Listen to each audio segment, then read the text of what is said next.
Karena seringkali beberapa tulisan di tentang haramnya merayakan Valentine Days, satu di antaranya menghadirkan hadis ini. Apakah maksud dari faminhum di sini adalah kita secara otomatis murtad, artinya mengikuti agamanya mereka, atau bagaimana? Kemudian pertanyaan yang keduanya adalah, bagaimana kalau hanya sekedar untuk memfasilitasi Pak Ustadz, misalkan dengan bunga-bunga ataupun coklat dan lain sebagainya yang dikhususkan memang untuk acara tersebut. Demikian. Semoga Allah SWT memberikan hidayah kaum muslimin dan memang benar-benar mereka kembali bangga dengan agamanya sehingga yakin tidak butuh ajaran yang lain. Ini poin yang sangat penting dalam pertanyaan yang sedang ditanyakan ini. Valentine ini adalah nama seorang pendeta yang memang dianggap berjasa oleh orang-orang Nasrani. Maka dirayakanlah karena dia dikatakan menyebarkan kasih sayang, gitu kan? Padahal sebenarnya Islam adalah agama kasih sayang. Maka untuk merayakan kasih sayangnya si Valentine ini, maka diadakanlah perayaan. Masalah 14 Februari itu, ya. Seperti itu, ya. Dan itu kalau Anda kembali ke sejarahnya seperti itu. Jadi kalau Anda merayakan Valentine, berarti sama saja Anda sedang merayakan tentang keberhasilan pastor atau pendeta Valentine itu, ya, dalam berdakwah bahwasanya Allah punya anak. Dan ini berbahaya sekali, gitu kan? Tidak boleh sama sekali kita mendukung semua atribut, ya, semua ucapan, ya, menghadiri semua acara yang berhubungan dengan ritual ahli kitab ataupun orang-orang kafir. Nggak boleh sama sekali. Ya, sampai ada sabda Nabi SAW, kalau ahli kitab sedang beribadah di tempat ibadah mereka, jauhilah, karena laknat Allah sedang turun. Jelas sekali sabda Nabi SAW itu. Jadi memang tidak boleh sama sekali kita menghadiri atau merayakannya. Nah, ini berhubungan dengan masalah itu. Kalau masalah Anda bilang itu kan maknanya bagus karena kasih sayang, Islam menyuruh kita berkasih sayang kok. Ya, dan itu tidak mengenal setahun sekali, setiap saat. Kata Nabi SAW dalam hadis, irhamu man fil ardi yarhamkum man fis sama. Hadis sahih, ya. Kasihanilah, berkasih sayanglah, ya, saling kasihanlah, mengasihilah, ya. Semua yang, ya, di muka bumi, maka Allah yang di langit akan mengasihi kalian. Jadi memang kita disuruh berkasih sayang. Kemudian juga Nabi SAW memberikan contoh tentang masalah itu. Beliau berkasih sayang dengan makhluknya Allah, kecuali memang yang menyerang kaum muslimin, yang membentuk pasukan, memang sengaja mengejek, itu baru diberikan hukuman. Kalau tidak, Nabi SAW berteman dengan pendeta Yahudi, Nabi SAW berinteraksi dengan orang-orang musyrik, gitu kan? Jadi itu tidak ada larangan sebenarnya di situ. Tapi kita memang disuruh, ya, berkasih sayang di antara kita. Ada hadis Nabi SAW juga yang berbunyi, tahadu tahabu. Saling memberikan hadiah lah, maka kalian akan saling mencintai. Kita nggak butuh hari Valentine untuk saling memberikan hadiah. Setiap saat, kata Nabi SAW, saling memberikan hadiah lah, pasti kan akan saling mencintai. Dan kita diperintahkan masalah itu, gitu kan? Jadi jangan kaum muslimin terkurung, ya, mengikuti kaum. Ya, tadi hadis yang diangkat, man tasyabah biqaumin fahuwa minhum. Siapa yang menyerupai satu kaum, maka dia termasuk golongan kaum itu. Apakah yang dimaksud di sini fahuwa minhum, dia termasuk dari golongan itu, termasuk murtad?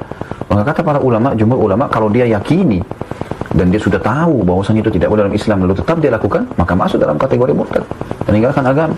Karena sudah jelas dia tahu. Kalau dia tidak tahu, maka dia masuk dalam dosa kufrun duna kufrin, sebagaimana Abdullah bin Umar radhiyallahu anhu mengatakan, ya, orang yang melakukan perbuatan kufur tapi memang dia tidak, ya, meyakini masalah itu, atau dia cuma ikut-ikutan, maka dosanya dosa kufur tapi dia tidak keluar dari agama Islam. Jadi itu makna dari kata kalimat fahuwa minhum. Terus tadi yang kedua, memfasilitasi acara itu. Sama saja, ya, semua yang berhubungan dengan masalah hal yang berbau maksiat itu kan maksiat kepada Allah SWT, ya. Merayakan itu berarti maksiat kepada Allah SWT. Jadi tidak perlu. Tidak usah Anda harus memasang pita pada saat itu, Anda saling mengirimkan kalimat selamat atau ucapan apalah, itu nggak perlu. Sama hanya dengan hari ibu, setahun sekali dirayakan oleh orang-orang non-muslim. Kita tahu orang tua kita, ibu kita, setiap saat kita hormatin. Setiap saat, setiap detik kita disuruh berbakti. Hidup atau sudah mati, gitu kan?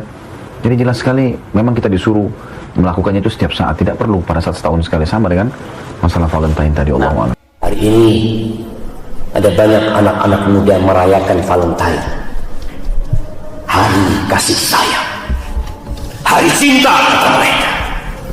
Apa yang mereka lakukan pada hari itu? Mengundang murka Allah Azza wa Jalla. Sebelum hari Valentine, Indonesia sudah gawat darurat seks bebas. Data yang ditulis oleh beberapa lembaga mengatakan 62,7% anak-anak muda telah melakukan seks bebas. Pertanyaannya, antum sebagai bapak-bapak, apa yang dilakukan? Berdiam saja? Berapa banyak orang tua hanya menjadi mesin pencari uang. Ibunya bekerja hanya memikirkan masak dan mengatur rumah. Apakah itu tugas seorang ayah? Engkau keluar rumah dari pagi sampai sore cari uang, berikan kepada anak. Anakmu kuliah, kau berikan biaya kepada mereka. Engkau berpikir sudah berlepas tangan, aku telah melaksanakan tugasku. Apa kata Allah? Ya ayyuhalladzina amanu qu anfusakum wa ahlikum nar. Wahai orang-orang yang beriman, jagalah diri kalian dan keluarga kalian dari api neraka. Itu tugas orang tua terbesar. Jangan biarkan mereka tenggelam dalam acara-acara yang dimurkai Allah Azza wa Jalla. Mungkin kita berpikir mereka masih muda, tapi engkau akan ditanya oleh Allah Azza wa Jalla, kenapa kau biarkan anakmu kuliah dan engkau hanya memikirkan kirim uang buat mereka? Engkau hanya memikirkan berapa nilai yang mereka dapatkan. Setelah lulus mereka kerja apa? Tidak pernah berpikir apakah Allah ridho dengan mereka. Dan Valentine kita lihat apa yang dibagi oleh mereka. Coklat bersama kondom dibagi-bagikan. Kita berpikir seks sehat. Itu yang dipikirkan oleh orang-orang yang jauh dari keimanan.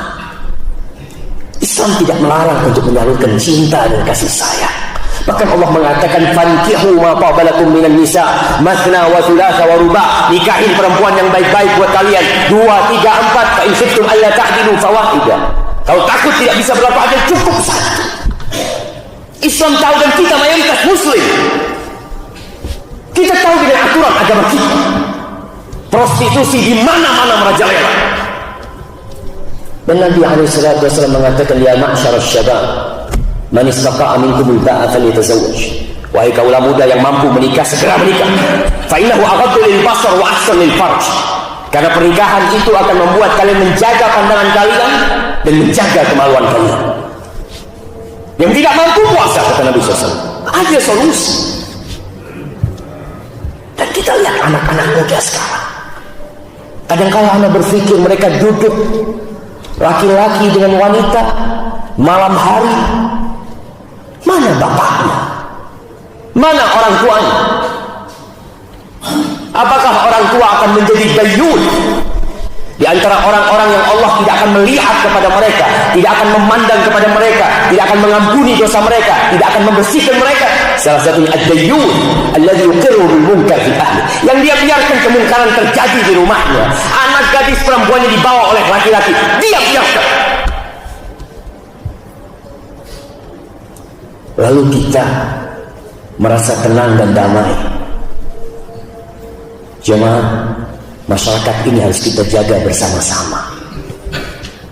Bukan hanya ustadz yang menyampaikan, bukan hanya polisi yang bertindak, tapi kita semua menjaga negeri ini. Jangan sampai azab Allah itu turun.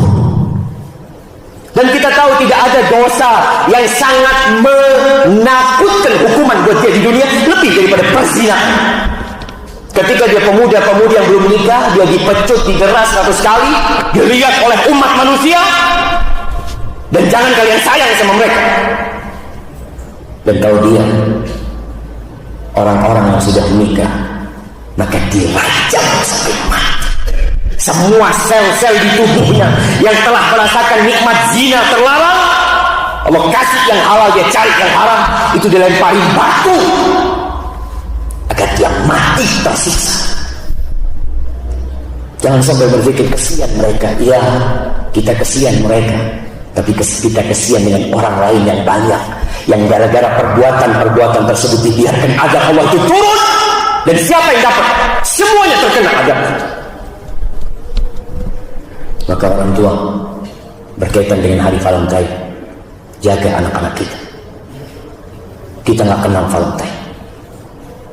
Itu milik orang-orang yang tidak beriman, dan kita beriman. Banggalah menjadi seorang muslim. Apa hukumnya saling bertukaran coklat di hari Valentine's Day? Valentine's Day.